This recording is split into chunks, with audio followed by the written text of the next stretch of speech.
Қайырлы күн, достар. Менің аты жөнім Әсем Бұхай. Мен бала тәрбиесі жөніндегі маманмын.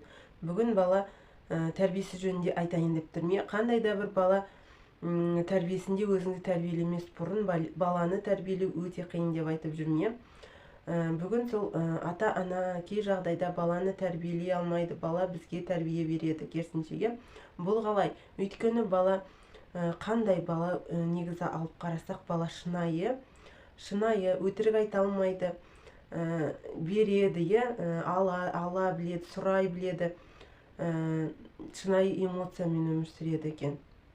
Сондықтан кей жағдайда бала бізге тәрбиелеп, ата-ана болуды, қандай ата-ана болу керектігін үйретіп жатады. Сонымен қатар бала бізге ата-ананың қадірін де үйретіп жатады. Біз ойлаймыз, балан біздің, біз оған қожайын, бала біздікі деп ойлаймыз. Бала ештеңе білмейді, балаға біз үйретіп отыруымыз керек деп ойлаймыз. Бірақ біз өте қателесеміз, себебі бала бізге сабақ береді, бізге қандай да бір нәрсені үйретуші екен. Біз одан кейде сабақ алып тәрбие алады екенбіз. Жалпы біз баламен қарым-қатынаста біз баланың түйсік деңгейінде дәрежесін біз төмен дәрежеге, жәндіктің дәрежесінде өзін солай сезінеді екен, бұйырып сөйлеп жатамыз. Бұйрық беру ол қалай? Бұл дегеніңіз ол жеке меншік деп алу баланы. Бала біздікі деп біз оған шарт қоя бастаймыз. Шарт қойған жерде алдынан бері айттым, махаббат болмайды. Бала өзін кінәлі сезінеді. Сол себепті шарт қоймай, одан қайта біз бұдан қалай шығамыз? Сол жолды іздеу керек балаға. Алла тағала бізді жәнегі адамзатты сұрақ арқылы жаратқан. Сондықтан сұрау арқылы біз сөйлесетін болсақ балаға, мысалы, балам осылай жасасаң бола ма деген сияқты.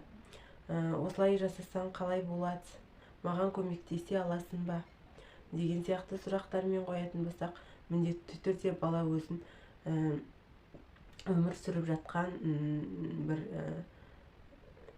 адам ретінде сезінеді екен. Ал біз оған шарт қоятын болсақ, бұйырып сөйлейтін болсақ, ол өзін жәнегі түйсік деңгейінде, ішкі жан дүниесінде, жәнегі жәндіктің деңгейінде деңгейлер бар. Оны келесі жолы айтып өтемін. Жалпы осы нәпсінің ең төменгі деңгейлері бар. Сол деңгейге өзін сезініп өмір сүрмей жатқан сияқты сезінеді екен. Сондықтан балаға жәнегі көп мен байқағаным, ата-аналар бұйырып сөйлейді, өзімдікі деп. Сонда бала жәнегідей өзін керексіз сезінеді екен.